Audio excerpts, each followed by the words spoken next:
والمكرونه بتاعتي هسلقها نص سلقه برضه.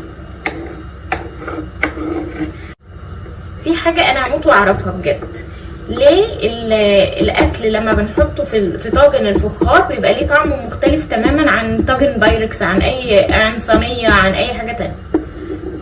الطاجن الفخار بيبقى ليه طعم مختلف تماما، بيبقى احلى. ليه بقى؟ اللي عنده اجابه يعرفني بقى ليه.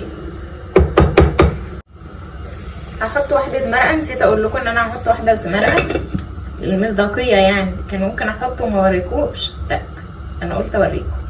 حطيت واحده مرقه. لو مش عايزين تحطوها عادي مفيش اي مشكله، براحتكم. لو عايزين تحطوا المرقه الفوريه اللي هي البودر، مش اللي هي المكعبات دي، عادي برضو لو انتوا خايفين من دي يعني. بس انا بحط دي. انا ما بحطش في ميه السلق بتاعه المكرونه ولا زيت ولا ملح ولا اي حاجه، انا بكتفي باللي محطوط في الصلصه بس. مكرونه مفلفله اهي، يعني هي قريبه داخله على السوا لكن مش مستويه سوا كامل. بس خلاص الطماطم بتاعتي اتسبكت، هبدا بقى ان انا احط الحاجات في الطواجن. انا هعمل الطاجنين دول. هنزل اول حاجه بالفراخ، هحط شويه فراخ هنا وشويه فراخ هنا. بس حطيت شويه فراخ هنا كده بالمنظر ده. هحط بقى شويه فراخ هنا.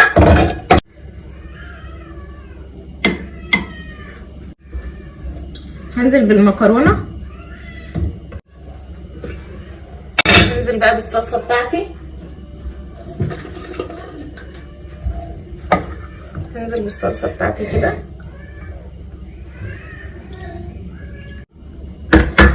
بس خلاص كده المنظر ده كده. هغطيها بورق فويل، خليهم الفرن على الرف اللي تحت، وبعدين اول لما هياخدوا تشميعه من تحت بس هقوم رايحه مطلعهم، هيكونوا كده خلاص تمام. نتقابل لما يطلعوا من الفرن. باي. لا تعالوا بقى نقلب الطاجن ده ونشوف بيقول ايه كده ولا فيه ايه اصلا. يلا بسم الله.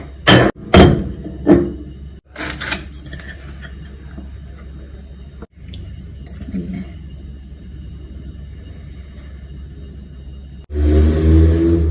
بصولي على الجمال، بصولي على الجمال والحلاوه.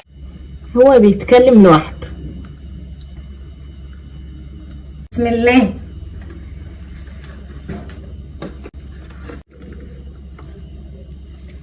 واو واو واو، اتكلم كتير.